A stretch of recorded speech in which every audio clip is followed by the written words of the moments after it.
Então, na semana do acolhimento, foi feita uma revisão sobre o tema reações químicas. E, lembrando, do conceito, reações químicas são transformações da matéria, São transformações de substâncias em outras substâncias. Lembrando que as substâncias são representadas por fórmulas químicas. E as reações químicas, elas são representadas pelas equações químicas. Então, quando nós observamos uma equação, nós podemos verificar a mudança das substâncias. Então, vamos analisar aqui um primeiro caso, Então, a gente tem a reação do gás hidrogênio, com o gás oxigênio produzindo água. Então veja bem, nós temos os reagentes, as substâncias que reagem, o sentido da reação e nós temos os produtos. Muitas vezes nós podemos ter mais de uma substância produzindo uma substância, ou mesmo eu posso ter uma substância produzindo várias outras substâncias, como nós veremos em exemplos abaixo. O importante é nós observarmos que as fórmulas químicas, elas mudaram, Eu tenho aqui H2O2 reagindo e produzindo H2O. Perceba que nós temos os mesmos elementos químicos, oxigênio, hidrogênio. Porém, eles estão ligados de maneira diferente, originando substâncias diferentes.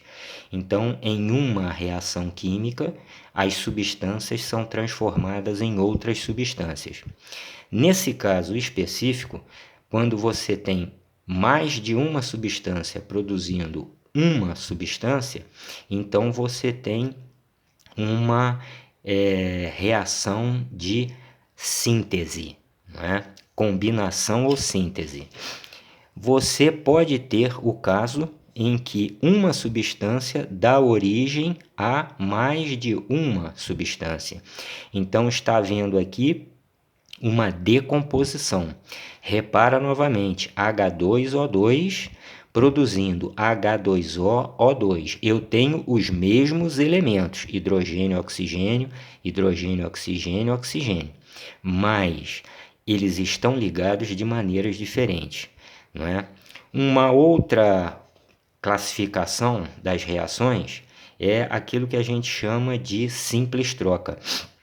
Veja bem, CuSO4 mais ferro. Então eu tenho sulfato de cobre reagindo com ferro. Repara que o cobre está ligado ao SO4.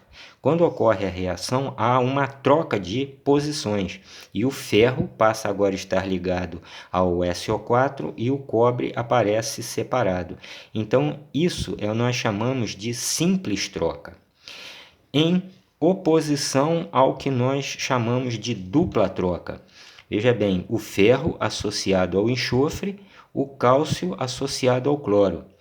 E o cálcio e o ferro trocam de posição. Agora o cálcio ligado ao enxofre, o ferro ligado ao cloro. Então, quando você observa esse tipo de reação, nós temos aquilo que chamamos de dupla troca. Quando as reações ocorrem, é muito importante nós sabermos as quantidades das substâncias. Para isso, nós estudamos aquilo que chamamos de leis ponderais. O que são as leis ponderais? São as regras para calcularmos as quantidades em massa das substâncias envolvidas na reação. Então, vamos aproveitar o exemplo que foi apresentado na teleaula de hoje. Então, eu tenho aqui o sódio reagindo com oxigênio, produzindo peróxido de sódio. Então, eu tenho escrita a minha equação. Eu digo que 46 gramas de sódio reagem com 32 gramas de oxigênio, E a partir desses dados, eu quero saber a quantidade de sódio que eu preciso reagir com quantidade suficiente de oxigênio para produzir 156 gramas de peróxido de sódio. Então veja bem, nós vamos usar primeiro a lei de Lavoisier, que fala que a soma da massa das substâncias reagentes é igual à massa das substâncias produzidas. Isso significa que, somando 46 com 32, a massa de peróxido de sódio obrigatoriamente será 78 gramas, não é? Então, pela lei de Lavoisier, nós calculamos a massa de peróxido de sódio. No segundo ponto, eu quero saber a quantidade de sódio necessária para reagir com oxigênio suficiente para produzir 156 gramas.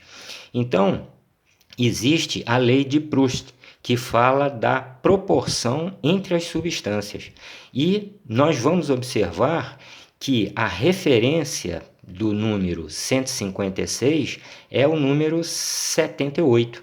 E se eu observar, eu vou ver que de 78 para 156 houve um aumento de massa de 2 vezes.